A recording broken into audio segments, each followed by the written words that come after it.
So welcome everyone, wherever you may be in the world. May it be a good morning, a good afternoon, a good evening. Welcome to RAYfest, our first online festival celebrating women of spirit. We're so grateful to have you with us. And I'm your host, Fatima Ashraf, together with Saima Dyer. We are the co-creators of Ray of God. Ray seeks to share feminine spiritual wisdom to help realize God in all ways and to align with justice, truth, and beauty. The energetic state of the feminine is our guiding principle and holds our intention. And we believe that all genders hold the feminine and masculine within themselves. While we are women-led and women-centered, we welcome and encourage all genders to join us in a safe and inclusive space, inshallah, God willing. We don't seek to present a voice of expertise. We see ourselves as travelers along the way and, God willing, learning with every step. And as such, our ideas are constantly evolving, and we're just grateful that you'll be joining us on this journey, hopefully to deeper consciousness for each of us. The aim of this festival is to heal, harmonize, and challenge, and our contributors will be speaking to the broad theme of her space. This is about how women create and claim or reclaim the sacred and other spaces, both literally and through reshaping narratives and giving voice to their views and experience as they discover their power and agency as women. We are blessed to be welcoming over the course of this weekend a truly diverse, intergenerational, interspiritual cohort of incredible contributors. Some of these are religious leaders, some are spiritual teachers, some are activists, academics, creatives, some are all of those, and of course, so much more. I'd like to introduce you, first of all, to our first speakers for this morning. Halimat Shode, who is a writer, speaker, and founder of the online publication, The Black Muslim Times UK, a platform of representation for Black British Muslims. She first presented at the first British Islam conference in 2017, held at Amnesty International. She has spoken at universities including Oxford University and SOAS, and chaired a panel discussion at Bradford Literature Festival in 2018. In 2018, she won the Editor of the Year Award from the UK Black African and African Caribbean Muslim Awards Show. Really pleased to have you, Halima. And perhaps you might begin by sharing with us how you have each been managing through this time of the pandemic. What has had your attention at this time? And how have you sustained yourself? And what insights are emerging for you?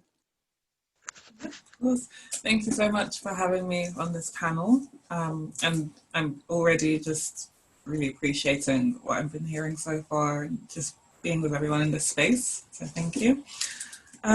So yeah, in terms of my own personal insights since the beginning of the pandemic, I think first and foremost, I was immediately reminded of how much we need each other as human beings.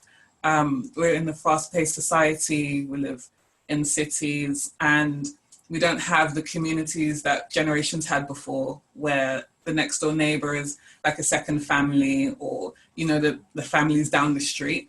And this pandemic kind of just really reminded me of that, like the need for community, the need to be with others, the need to stay connected with others has been so vital during this time. And that has been one of the biggest, I'd say, coping mechanisms during this time for myself. I'm someone that usually I send text messages or WhatsApp messages to friends and family. But I'd say from the beginning of the pandemic, it was a lot more phone calls, it was a lot more FaceTime, it was a lot more group chats, because everybody was just reminded that we just need each other. You know, we say, I think as well, another insight for me was how we take for granted the freedom of movement that we do have. And once that freedom has been taken away from you, you're kind of left kind of struggling and just really unsure of yourself and how to navigate in difficult times like this. And so from that, another insight for me is just how grateful I need to be. You know, like there's so many people that have been impacted in one way or another throughout this pandemic, but whether it's professionally, personally. My mother, she's a healthcare worker, and so she's been an essential worker since the beginning of the pandemic. And I'm just reminded of her sacrifice as well. There's so many in our communities around the country that are sacrificing so much and have sacrificed so much. And it's just reminded me personally to increase in gratitude. You know, we're in a world right now that is very unsure. Things have changed a lot, but there's still so much to be grateful for. There's still so many blessings that we can still count in these times, even through the challenges and through the experiences that we're having with this pandemic. It's just, yeah, it's been a super, it's been a really big time of reflection, and definitely something that did have my attention during this time. The fact that Ramadan happened, the month of Ramadan happened during this pandemic, I think that was just one of the biggest insights I could have in this year alone, is to practice this spiritual month without any sort of community. I'm usually somebody that I'd go to friends' houses, I'd go for iftars in communities, and to again have that choice taken away from you. You're left with yourself. I found that I was able to practice the month of Ramadan in a much deeper way than I usually do. I think usually I seek to have some personal reflection, and then I seek to go and socialize and to be with my sisters and to just, you know, be with others. But to, again, have that taken away from you, to be with yourself throughout the entire month. It is just you and Allah from day 1 to day 30 of the month. It really took my spirituality to another level that I haven't experienced in any other Ramadan because of this pandemic. And I think within this challenge has been a hidden blessing like that, where my spirituality was able to be taken to another level. It was able to be developed through this incredibly challenging time. That I could take that blessing away from it, and I will always be grateful for that, because I don't think I even knew that I could take such a challenge with me in this month of Ramadan. But yeah, and so spiritual practices have been, I'd say, the main core of what's gotten me through the pandemic. So following from the month of Ramadan, I did a lot of optional fasting, which is something that is not a usual habit of mine, especially during the summer months because of the long days and the thirst. But again, I think the spiritual boost I gained from the month of fasting then led me to do it in an increase outside of the month of fasting, essentially. And just, yeah, essentially it's been community, it's been spiritual practices, and it's just been maintaining a routine as well, and always trying to have something to look forward to outside of everything. Thank you, Halima. So yeah, how wonderful. There is the challenge when you're with family and you have family responsibilities to find that time for that inner connection. But then there's the moments when we are alone, and that provide, you know, it's what Jagbir was alluding to as well, that, you know, it's finding that time for yourself, which it seems that you've really been able to do, and others may have found difficult because of other responsibilities. But I'm sure we'll hear more about that over the course of this conversation. As you are aware, our theme is interested in the experiences of women of finding their voices, reclaiming narrative and sacred or other spaces. Which of these would you like to speak about today, and why? Have there been any women through time whom you draw inspiration from, or have perhaps even felt challenged by in this respect? So even though, I've been asked to focus on either, reclaiming the narrative or in finding my voice, I actually feel that in finding my voice, I reclaimed the narrative without even realizing it. And I think it really did come about from representation. And I think as someone I'm Black British, but I'm also a visibly Muslim woman, that representation is not within media, mainstream media in general. It's only in the last few years that only now is that conversation becoming more apparent in certain areas. But it was definitely something that, without even realizing it, was me finding my voice was something that was kind of a gradual process. And I was always seeking out those who either kind of looked like me or they were saying things that I could resonate with. So I think of Poetic Pilgrimage, who are two Muslim women who wear hijab. They're Black British of Caribbean background, and they received so much. They were seen as controversial essentially for rapping and for wearing a hijab back when it wasn't being done whatsoever in the early to mid 2000s. And I would see them and I would see myself. There was times that I was struggling in very much all white spaces and just feeling very intimidated by not having any kind of familiar face or someone that I could kind of reference to. And I would listen to one of their songs, or I would look up their social media pages and I would see myself in them. And it really empowered me, it really emboldened me. And I speak about them with such a fondness because of how they carried themselves so unapologetically. And I found that within finding my voice, it's been so important to carry myself unapologetically as well. It's so important to walk without apology. And again, I feel like that's something that, without even realizing it, it's something that I carried upon myself to kind of excuse myself or to kind of, justify why I'm in certain spaces rather than just owning the space that I'm in. And again, it's still an ongoing lesson for me. And another Muslim woman, Naima B. Roberts, who's majorly inspired me because of how she's a Black Muslim woman of mixed parentage from Zimbabwe, and she covers her face. And she had an international publication, and she traveled and she spoke publicly. And it was being able to see myself in spaces that I had never seen myself in before, that I can be someone who is steadfast in my faith. I can visibly be in my faith and I can still do the things that I want to do. And I've been drawn to literature from a very early age.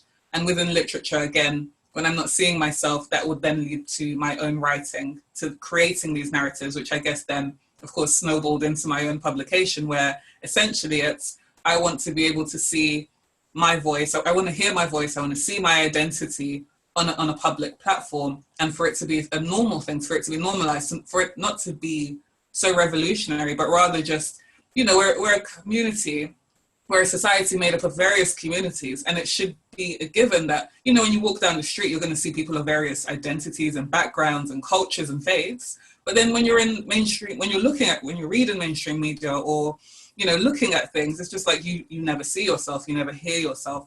And it's just kind of, again, without realizing, you're just like, I don't see myself, so therefore maybe it's not a matter of importance, or maybe I'm just kind of overthinking it. But really and truly, whatever society you find yourself in, you should be able to see yourself reflected within that society in whatever capacity that may be. And I think that's what's so amazing about the internet age that we're in, is that you can find your voice and you can find your community and you can find your people within these spaces, and you can see yourself reflected back.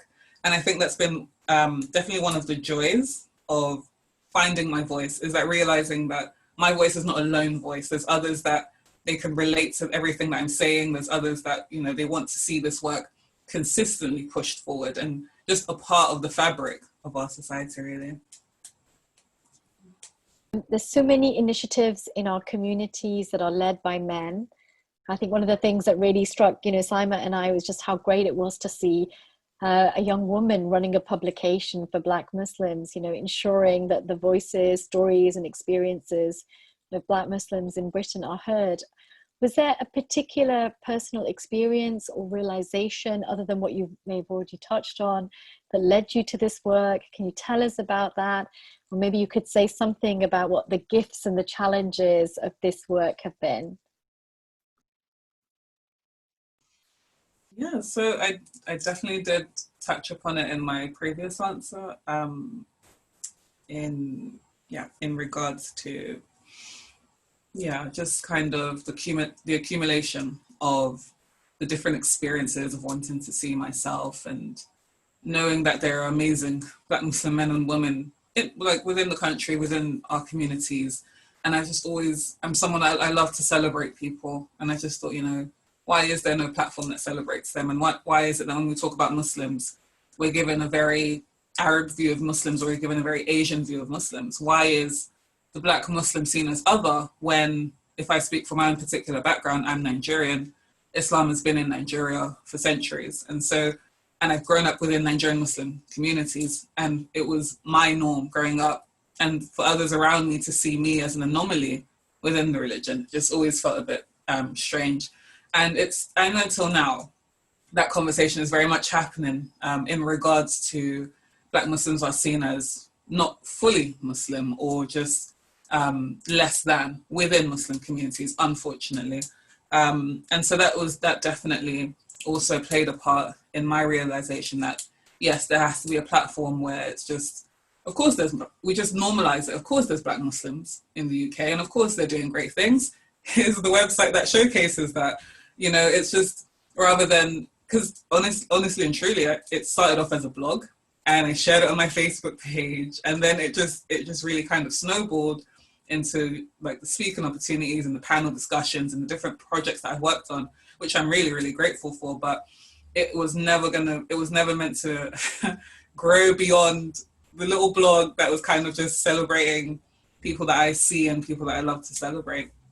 And so with that, I'd say the gift that has come with this platform and this publication has definitely been meeting so many people that resonate with what I share and who appreciate what I share. But people that, I've never spoken to before, that they'll come across the website and they'll be so invigorated by it. They'll be so intrigued and so interested. And I'm always grateful for that. And also just being able to share with others, to share our experiences, to literally go across the country and talk to others about what it's like. Because I'm London based, but there's others in Bristol, there's others in, Oxford and Bradford. So it's been wonderful sharing those conversations and just connecting with others as well. And so that's definitely been one of the greater gifts of the work. And I'd say just to end on what has been like the future challenges in that regard, is that because there was no precedent, I was forming my way as I went along. And there was a lot of moments where I was just feeling an increased sense of imposter syndrome, which I didn't even have a name for, but it was just kind of that feeling of, who am I to kind of be in this space, even as I'm doing the work, just still having that feeling within myself. And it was just that internal work and speaking with others and sharing with others and understanding that I need to validate myself in addition to validating the work that I do. So, yeah, thank you. Thank you, Halima. Thank you so much for that. Simon John, do we have any more questions?